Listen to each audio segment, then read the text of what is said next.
Alright, this is in response to a fellow YouTube member that also has a Suzuki Intruder 1500 and problems with it starting sometimes as though it just won't turn over. Mine's been doing that. I thought it was the battery. In fact, I changed out the battery last year and the problem still came back and forth. Sometimes it would do it, sometimes it wouldn't start. But what I found out is there's a compression release system that is down inside the bike here. There's the solenoid that pulls up on this wire, and see if I can get in here.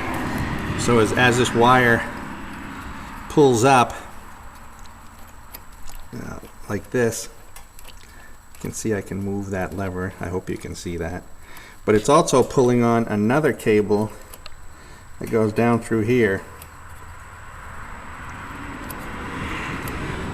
The cable I'm talking about is right here. And there's an adjustment. This goes to the rear cylinder decompression.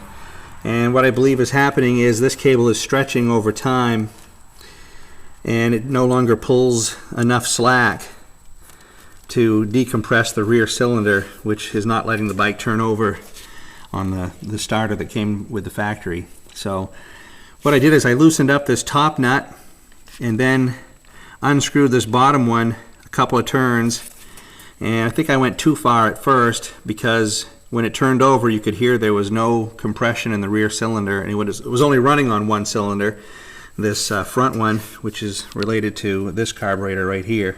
This one over here wasn't doing anything as far as running, and it backfired a few times too. Okay, this is a close-up of the cable mechanism, the adjustment barrel. And just so we're clear, loosen up this top nut that you can see in the video. Just loose enough so that the barrel itself can wiggle a little bit. And then reach underneath the bracket to the other nut on the other side, turn it clockwise, one turn, and try that. Then turn it one turn, so that'll bring the barrel up this way once you tighten up this top nut. So again, loosen this top nut, then take this one and turn it one turn clockwise, so it actually ends up going down the barrel not very much, but just enough. And then once you turn it one turn, take this top nut, turn it another turn to tighten it, then use your wrench to snug it home, and then try the bike. And if it seems like it's come out of it, then you've got the right setting. If it feels like it's only running on one cylinder and it's not acting right and it's backfiring, you've got it turned too much. So then you would loosen up the top nut and loosen up that top nut, turn it counterclockwise half a turn, then snug up the bottom one against it if you've gone too far to head back in the other direction towards where it was from the factory. And then tighten up this top nut again and try it again. And if it still binds after one turn, try 1.5 turns clockwise on the bottom nut.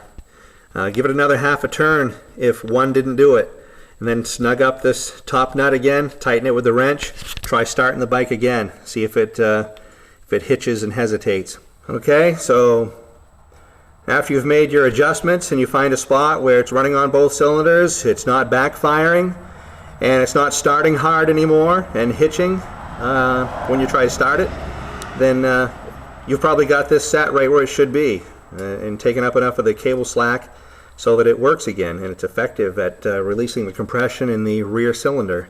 So if that's the case, just to make sure that nut is snugged up tight with the wrench, and then come back out and put the whole bike back together again.